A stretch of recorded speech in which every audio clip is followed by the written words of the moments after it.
यकीन रखिए ऊपर वाले का फैसला हमारे फैसले से ज़्यादा बेहतर होता है। नमस्कार, इंद्रदेव जी के क्लास में आपका स्वागत है। आज देखते हैं, बहुत सा स्टूडेंट के मन में होता है कि मैट्रिक पास हुए उसके बाद कौन सब्जेक्ट लें, तो उसी को आज डाउट को क्लियर करेंगे। देखते हैं, देखिए कौन कौन से सब्जेक्ट होते हैं, कितने प्रकार के होते हैं, मतलब और उसमें कौन कौन सब्जेक्ट आते हैं। तो पहला आज का सवाल है कि मैट्रिक परीक्षा के बाद 11th में, जैसे मैट्रिक हम पास हुए तो 11th में कौन सा सब्जेक्ट ले। जैसे मैट्रिक पास होता तुरंत स्टूडेंट के मन में एक प्रश्न उत्पन्न हो जाता है कि कौन सा सब्जेक्ट ले। तो देखिए, यदि आप साइंस लेते हैं, साइंस, तो साइंस में आपको हम जो हैं पर्सनली हम बायोलॉजी से साइंस में किए हुए हैं, तब बायोलॉजी लिए हैं। तो बायोलॉजी के साथ physics, chemistry, Hindi, English, other subject आप ले सकते हैं। मैथ, अदर सब्जेक्ट कहने का मतलब है कि यदि आपको बायोलॉजी में कम नंबर रहेगा तो आपको मैथ से भी रिजल्ट हो जाएगा, ठीक ना। मगर इसमें आपको ज़रूरी है फिजिक्स आपको ज़रूरी है, आपको लेना ही लेना है। केमिस्ट्री में आपको पास, यानी फिजिक्स, केमिस्ट्री, हिंदी में आपको और इंग्लिश में आपको पास होना बहुत ज़रूरी है।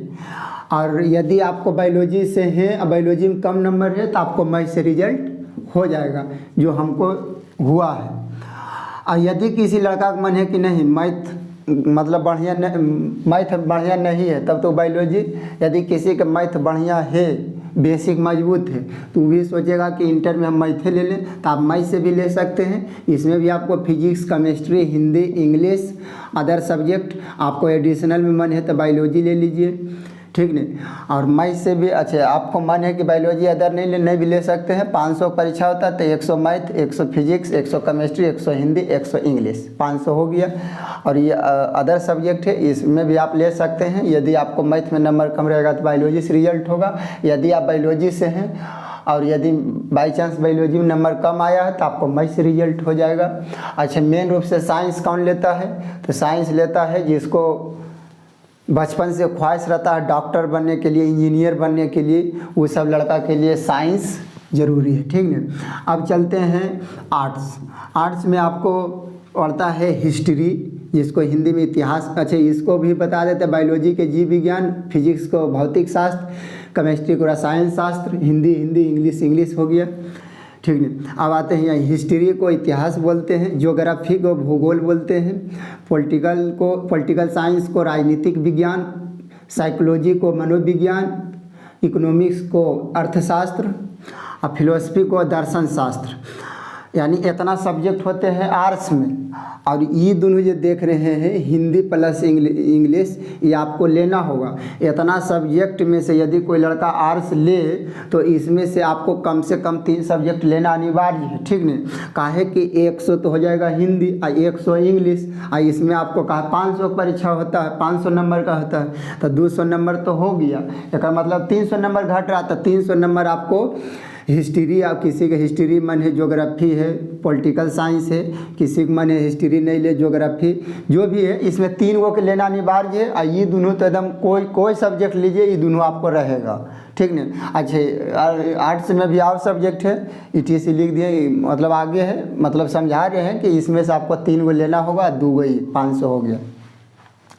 अब चलते हैं कॉमर्स में। अच्छा, आर्ट्स मेन रूप से कौन लड़का जिनको IAS बनना है, मीडिया वाला में, मतलब न्यूज़ पत्रकार और बड़ा एग्ज़ाम के लिए इसी को आर्ट्स लेते हैं, ठीक है। अब आते हैं कॉमर्स में आपको बैंकिंग के लिए विशेषकर कॉमर्स करते हैं, जिसको बैंकिंग में जाना, अकाउंटेंसी जिसको लेखाकर्म भी बोलते हैं, बिजनेस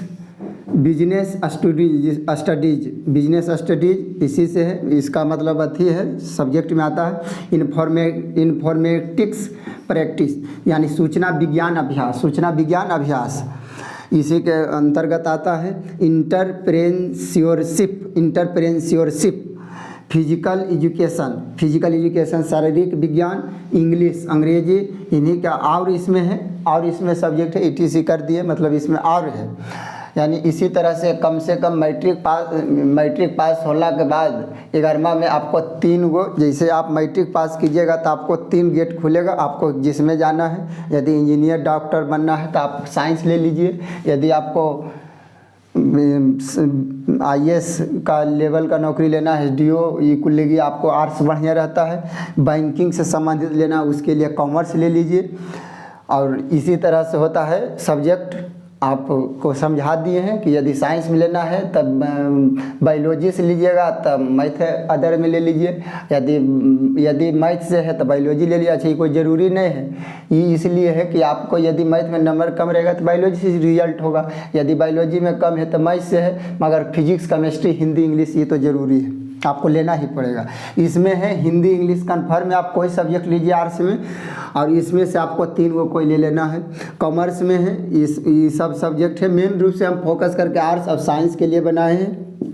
कॉमर्स के भी बता दिए हैं, बैंकिंग के लिए विशेषकर जो बैंकिंग की तैयारी करते हैं उनके लिए कॉमर्स है। Accountancy, business study, informatic practice, entrepreneurship, physical education, English, ये सब इन्हीं के अंतर्गत आते हैं। बहुत डिमांड के बाद हम ये वीडियो बनाए हैं। बहुत से लड़के पूछे थे कि मैट्रिक के बाद कौन सा सब्जेक्ट लें, क्या करें, तो इन्हीं को कमियां को दूर करने के लिए वीडियो लाए हैं। और वीडियो अच्छा लगे तो लाइक कर दीजिएगा, सब्सक्राइब और शेयर भी कर दीजिए ताकि अगला पता भी लग जाए।